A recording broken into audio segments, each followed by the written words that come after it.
বন্ধুরা, ভাইরালের নতুন একটা ব্লগে তোমাদের স্বাগত। আমি এতদিন কেন লং ব্লগ দিইনি তোমাদেরকে, আমি সেটাই বলবো আজকে। তো আমি বাড়ি ছিলাম না, আমি গেছিলাম আমার মায়ের বাপের বাড়িতে, মানে আমার শাশুড়ি মায়ের বাপের বাড়িতে। সেইখানে ছিল শিব পুজো, সেই শিব পুজো দিতেই আমরা যাচ্ছি। শাশুড়ি বৌমা সেজে গুজে পরিপাটি হয়ে একদম যাচ্ছি সেখানে পুজো দিতে। তো ওই মন্দিরের কিন্তু একটা ঘটনা আছে, সেটা তোমাদেরকে বলছি।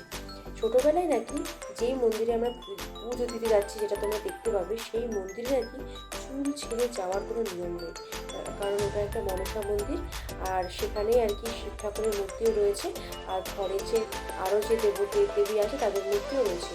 ওই মন্দিরের সামনে দিয়ে চুল ছেড়ে দিলে নাকি, মানে মা চুল ছেড়ে একবার গেছিলো ছোটোবেলায়, যে এই মন্দিরে চলে এসছে, সেই মাকে ফেলে দিয়েছিল পুরো, আর মায়ের জ্বর এসেছিল।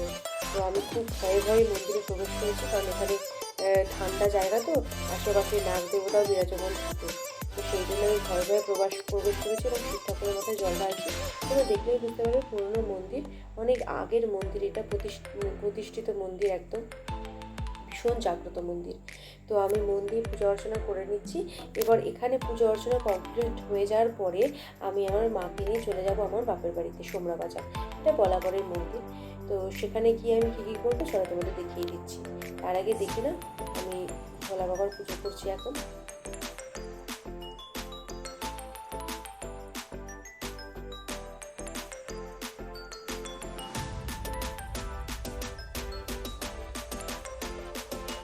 তো অলমোস্ট আমার এখানে 5 ফল দিয়ে পুজো করছি।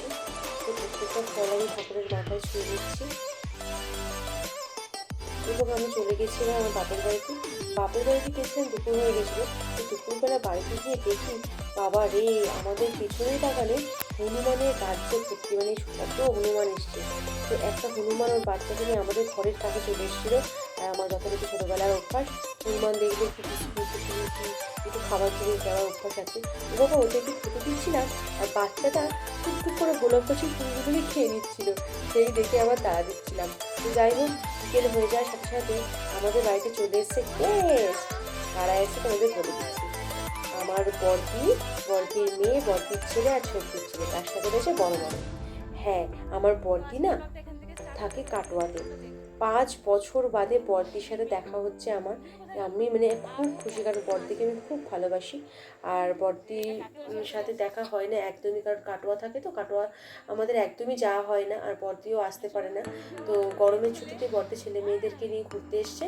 আর ওদেরকে আমি বলছিলাম যে আমার একটা ইউটিউবে চ্যানেল আছে, আমি ব্লগ ভিডিও বানাচ্ছি, তো তোমরা সকলে একটুখানি হাই বলো। তো ওরা তো খুব এক্সাইটেড হয়ে গিয়ে সবাইকে হাই বলছে, তোমরা সবাই দেখে নাও। তো ওদের সাথে জমজমাটি যে আড্ডাটা, সেটাও তোমাদের সঙ্গে শেয়ার করে দিচ্ছি, তোমরা দেখে নাও। তো সেই দিনটা কিন্তু খুব জমজমাট দিন ছিল। আমার মেয়ে তো মানে দিদির মেয়ের সাথে মিলে গিয়ে ভীষণ আনন্দ করছে, তোমরা দেখে নাও, নাচ করছে, গান করছে, আবৃত্তি করছে।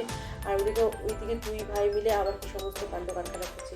তো যাই হোক, আমরা যেমন দিদি বোন মিলে গল্প করছিলাম, ওরাও দিদি বোন, সবারও দিদি বোনই হবে, মিলে গল্প করছিলাম, আমার কবিতা বলছিল। তো ওরা বিকেলবেলা হওয়াতে বাড়ি চলে যায়। তো এখন সন্ধে হওয়াতে বাড়ি চলে গেছিলো, এবং কিছুক্ষণ বাদে মাম্মা বললো, চলো মাম্মা, আমরা একটু ক্রিকেট খেলি। তো একটুখানি, মানে তখনও সন্ধ্যাটা হয়নি, ঠিক ভোর হয়ে আসেনি, তাই জন্য আমরা ক্রিকেট খেলতে নেমে গেছিলাম। ক্রিকেট খেলতে গিয়ে দেখি আমাদের বাড়িতে কতগুলো নতুন নতুন সদস্য এসেছে, আর এদেরকে আমি ভীষণ ভালোবাসি। তো যাই হোক, এদেরকে দেখে এদের মানে আমার তো খুব প্রিয়, তাই জন্য তোমাদের সাথে শেয়ার করে নেওয়া। সব কুটুকুটুগুলো সব শুয়ে আছে এই মানে। আর এদিকে আমার মেয়ে আর আমার মা এখন ক্রিকেট ম্যাচ খেলছে। মা মালেঙ্গার মতো ছুটে ছুটে বল করছে, আর আমার মেয়ে ধোনির মতো শট মারার চেষ্টা করছিল, কিন্তু মারতে পারেনি। যাই হোক, আবার কিছুক্ষণ বাদে মা আবার বল করলো, আর মাম্মাম খেলা করছে। তো খুব ভালো লাগছিল, নাতনি আর দিদার এই খেলা দেখতে ভীষণ ভালো লাগছিলো। তো যাই হোক, ওদের খেলাধুলা কমপ্লিট হতে না হতে তোমাদেরকে আমি দেখিয়ে দেবো যে আমাদের বাড়ির সামনে খুব সুন্দর দারুণ মানে মা কালীর মন্দির প্রতিষ্ঠিত হয়েছে, প্লাস শিব মন্দিরও আছে, লোকনাথ বাবার মন্দিরও আছে আমার বাড়ির সামনে, মানে আমার বাপের বাড়ির সামনে। এই তোমাদেরকে এরিয়াটা দেখে দিচ্ছি, বহু পুরনো, মানে প্রায় 300 বছর পুরনো বট গাছের নিচে এই মন্দির অবস্থিত। আগে এই বট গাছেই পুজো দেওয়া হতো, বট গাছের গোড়াতেই মানে মায়ের মূর্তি ছিল। প্রায় 5 বছর হয়ে গেল যে এই মন্দির প্রতিষ্ঠাপিত হয়েছে এবং এখানে মায়ের মূর্তি প্রতিস্থাপন করা যায়। দেখো কত সুন্দর করে সাজানো হয়েছে। আমার বাপের বাড়ির সামনে যে এত সুন্দর মন্দির গড়ে উঠেছে আমি খুব খুশি। কারণ মাকে এখন পুজো দিতে কোথাও যেতে হয় না, মানে নীলের উপোস করলে এখানে শিব মন্দির, লোকনাথ বাবার পুজো হলে সেখানেই দিতে পারে, মা কালীর পুজো ইচ্ছা করলে এখানেই দিতে পারে। আর এখানে পুজো দেওয়ার পরে সব প্রসাদ নিয়ে যখনই দাঁড়িয়েছে বাচ্চাগুলো এসে বলছে আমাকে গোটা গোটা দেবে কিন্তু ভেঙে দেবে না। তো ওরা প্রসাদ খাওয়ার জন্য আমার কাছে এগিয়ে এসেছিলো। তো ওদেরকে প্রসাদ দিয়ে মা কালী পুজো অর্চনা করে আমি বাড়ি ফিরেই যাচ্ছিলাম, কিন্তু ঠিক বাড়ি ফেরার মুখেই দেখলাম যে ওই মানে মন্দিরের সামনেই এক ঘুগনি কাকিমা বসে আছে। নতুন ঘুগনির দোকান দিয়েছে, জাস্ট 3-4 দিন হয়েছে আর কি। তো আমার দেখে ভালো লাগলো যে আমাদের জায়গাটা আস্তে আস্তে অনেক বেশি জনবল হচ্ছে, যেহেতু গ্রাম ছিল, আগে কোনো লোকালিটি ছিল না, এখানে খুব কম দোকানপাট ছিল, এখন আস্তে আস্তে দোকানপাট হচ্ছে। এবং ঘুগনি কাকিমার থেকে ঘুগনি খেলাম, খুব ভালো ঘুগনি করে, একদম মন্দিরের কাছেই উনি বসে আছে। তো আমাদের ঘোরা বেড়ানো কমপ্লিট হয়ে গেছে, এবার আমাদের যাওয়ার পালা। তো বিদায়বেলায় আমি কাঁদছিলাম, নানা বন্ধুরা কাঁদিনি, কান্নার মানে নাটক করছিলাম আর কি, মাকে দেখে মায়ের সাথে মজা করছিলাম। তো এইটাই তোমরা ভিডিওতে সামনে দেখতে পেয়েছিলে যে না সেরকম কোনো ব্যাপার না, মায়ের সাথে একটু মজা করছিলাম। আবার কদিন বাদে মায়ের কাছে ঘুরতে চলে আসবো। তো আমি এখন আনন্দ করে বাড়ি চলে যাচ্ছি। বাড়িতে গিয়ে প্রচুর কাজ রয়েছে, মামের গরমের ছুটির শেষের দিকে একদম। আবার কদিন বাদেই জামাই ষষ্ঠীতে কদিন বাদে আসবো।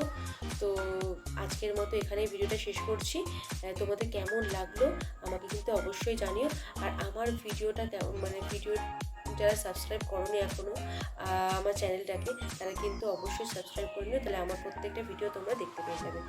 তো এখানে আমার ভিডিওটা শেষ করছি, অবশ্যই তোমরা ভালো থেকো।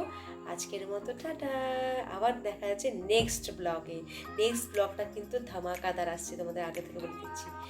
এর ঠিক পরেই আমরা ঘুরতে চলে গেছিলাম কলকাতা, এবং সেই কলকাতায় কী করেছি সেটাই তোমাদের সাথে শেয়ার করে নেবো নেক্সট ব্লগে। তারপরে জামাই ষষ্ঠীর ব্লগটা।